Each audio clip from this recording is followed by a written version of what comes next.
Le grand fonds spéculatif Pantera Capital, avec des actifs de plus de 4,2 milliards de dollars, ainsi que leur PDG Dan Morehead, viennent de faire une déclaration publique selon laquelle le halving de Bitcoin l'année prochaine, en 2024, pourrait porter le prix du Bitcoin à plus de 148 000 dollars d'ici juillet 2025. Ceux-ci étaient dans leur rapport public, ils ont étayé leurs projections avec tout un tas de données et je trouve ça très intéressant. Alors il y a également la réunion de la Fed, la Jackson Hole, on le sait, ça a fortement impacté les crypto-monnaies l'année passée. Cette fois-ci également, c'est un événement à ne pas rater et surtout à surveiller pour nos investissements. Alors commençons par Pantera Capital, ce fonds d'investissement. Comment Pantera peut-il justifier, à mon avis, cette prévision de prix très optimiste pour le Bitcoin, une prévision de 148 000 dollars par Bitcoin? C'est très optimiste, alors regardons comment il l'explique. Premièrement, le prix du Bitcoin a été suffisamment réprimé. Nous avons en fait traversé la période la plus longue de rendement négatif d'une année sur l'autre, qui a duré 15 mois d'environ février 2022 à juin 2023. Le Bitcoin n'a jamais été autant réprimé. La période la plus longue précédente était d'un peu moins d'un an, de fin 2014 à octobre 2015. Alors dans cette période ici, on le sait, ce que le Bitcoin a fait ensuite, il a complètement explosé en prix. Et maintenant, Pantera est complètement sur le Bitcoin. Notre point de vue est que nous en avons assez vu. Les marchés ne peuvent être en baisse que pendant si longtemps. Nous croyons que la combinaison d'événements positifs récents, la décision sur XRP, les endossements par BlackRock, ainsi que le halving du Bitcoin, prépare un solide environnement pour le prochain marché haussier des actifs numériques. Et donc Pantera dit que Bitcoin a une adéquation forte avec le marché des produits, a des fondamentaux solides et bien sûr le halving du Bitcoin qui est quasiment l'opposé exact de ce à quoi les marchés traditionnels sont habitués. La fonction d'offre monétaire du protocole Bitcoin est l'opposé total de l'assouplissement quantitatif d'aujourd'hui. 6,25 Bitcoins sont émis toutes les 10 minutes et contrairement au marché traditionnel, il n'y a pas de filet de sécurité Greenspan. Si un groupe politiquement puissant comme les propriétaires immobiliers ou les détenteurs d'actions souffrent, ce ne sont que 6,25 Bitcoins toutes les 10 minutes et aucune entité sur Terre ne peut changer cela. Tous les 4 ans, la récompense de bloc est réduite de moitié, ce processus se répète jusqu'en 2140 et le prochain halving de l'année prochaine, comme le souligne Pantera, sera important. Le prochain halving devrait avoir lieu le 20 avril 2024, la récompense de bloc pour Bitcoin sera de nouveau réduite de moitié et si la demande de nouveaux Bitcoin reste constante et que l'offre de nouveaux Bitcoin est alors réduite de moitié, cela forcera le prix à augmenter. Mais si tout le monde sait que cela va se produire, n'est-ce pas déjà pris en compte dans le prix? Eh bien c'est aussi ce qu'on appelle la théorie des marchés efficaces, qui dit que si nous le savons tous, alors c'est déjà pris en compte dans le prix. Eh bien en réponse à cela, et en référence à l'investisseur célèbre Warren Buffett, les marchés sont presque toujours efficaces, mais la différence entre presque et toujours représente 80 milliards de dollars pour moi. Ainsi, Pantera déclare que même si nous pensons que tout le monde sait quelque chose, cela ne signifie pas qu'il n'y a pas beaucoup d'argent à gagner. Et donc le halving de l'année prochaine n'est pas pris en compte selon Pantera, et ensuite basé historiquement sur le point où Bitcoin a touché le fond, Pantera a une idée d'où Bitcoin pourrait culminer. Bitcoin a historiquement touché le fond 477 jours avant le halving, puis a grimpé avant d'exploser ensuite. Si l'histoire devait se répéter, le prix du Bitcoin aurait touché le fond vers le 30 décembre 2022. Eh bien cela ne s'est pas produit à ce moment-là, mais on y était presque. Le bottom pour le Bitcoin a eu lieu le 9 novembre 2022, au milieu de l'effondrement de FTX, soit un mois plus tôt.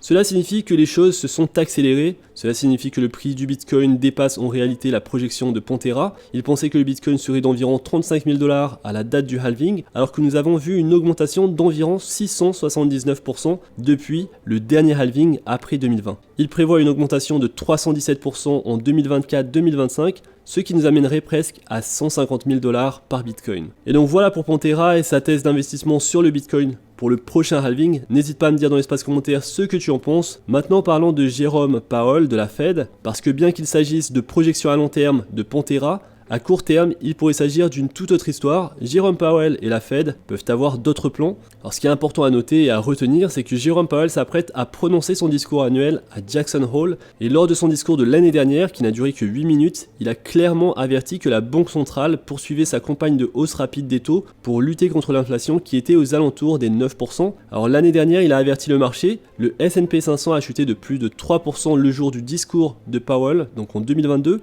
puis a chuté de 13% un mois après Jackson Hole. Et donc aujourd'hui, avec une politique monétaire déjà si agressive, mais avec une inflation persistante, à quoi devons-nous nous attendre de Jérôme Powell? Eh bien je pense, et ça c'est évident, l'inflation reste la priorité, mais on aura l'occasion d'en reparler. Alors au moment où tu verras cette vidéo, Jérôme Powell aura probablement déjà parlé de ce qu'il souhaite mettre en place, donc ça pourrait potentiellement d'ores et déjà avoir un impact sur le prix des actifs. Ce qu'il faut se demander, c'est comment cela t'affecte-t-il en tant que détenteur de crypto à long terme. Bitcoin semble fondamentalement très haussier après le halving. En raison de la Fed et du contexte macro, tout est possible à court terme, surtout si la Fed pousse jusqu'à ce que quelque chose casse. Alors je te montre ce tweet à prendre avec des pincettes, mais qui est tout de même assez intéressant. Un analyste de Bloomberg prédit que le Bitcoin va s'écraser comme le marché boursier de 1930. Il appuie cela avec des données, l'un des actifs les plus performants de l'histoire, et un indicateur leader, Bitcoin présente des similitudes avec le marché boursier en 1930. Ainsi, en 1930, le statisticien et entrepreneur Roger Babson a commencé à avertir des prix élevés des actions bien avant qu'un économiste, Irving Fisher, ne proclame un plateau élevé permanent en 1929. La Fed a aujourd'hui une orientation similaire à celle de Babson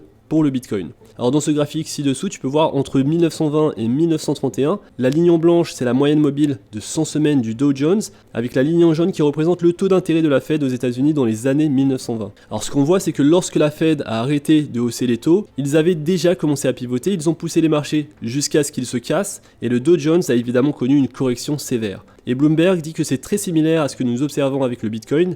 La ligne en blanche est la moyenne mobile de 100 semaines du Bitcoin et la ligne en jaune, les hausses de taux de la Fed. Alors beaucoup de gens projettent une possible nouvelle hausse et donc l'idée c'est de voir que nous sommes juste avant ce qui s'est passé en 1930 avec le Dow Jones qui a drastiquement chuté. Et donc aujourd'hui, bien que le Bitcoin a commencé à chuter, les taux de la Fed ne se sont pas encore arrêtés. Et donc cette analyste prévoit que lorsque ces taux s'arrêteront, cela impactera fortement à la baisse le Bitcoin. Et donc c'est une analyse comme une autre, pour moi elle n'a pas réellement beaucoup de poids, je me focalise plutôt sur les statistiques du Bitcoin, les performances passées par rapport au dernier cycle. Je trouve que c'est tout de même plus intéressant de comparer le Bitcoin avec le Bitcoin, parce que pour le coup, on compare le Bitcoin avec le Dow Jones, et le Dow Jones ne coupe pas son nouvel approvisionnement de moitié tous les 4 ans, il n'y a pas de halving sur le Dow Jones, et donc c'est très difficile de savoir où ira le Bitcoin. Alors tu le sais, je suis optimiste à long terme, mais tout est possible à court terme. Il faut bien que tu aies en tête la temporalité de ces événements qui vont arriver sur le Bitcoin. Le Bitcoin pourrait connaître une forte chute sur le court terme, mais sur le long terme, ses fondamentaux sont tout de même très solides. Également à noter, et ça c'est ce qu'on remarque forcément, ce que j'ai remarqué, c'est qu'on voit beaucoup de fonds d'investissement, des fonds de gestion comme BlackRock, comme Pantera Capital. Lorsque ces fonds communiquent sur le Bitcoin de manière soit positive ou alors même négative,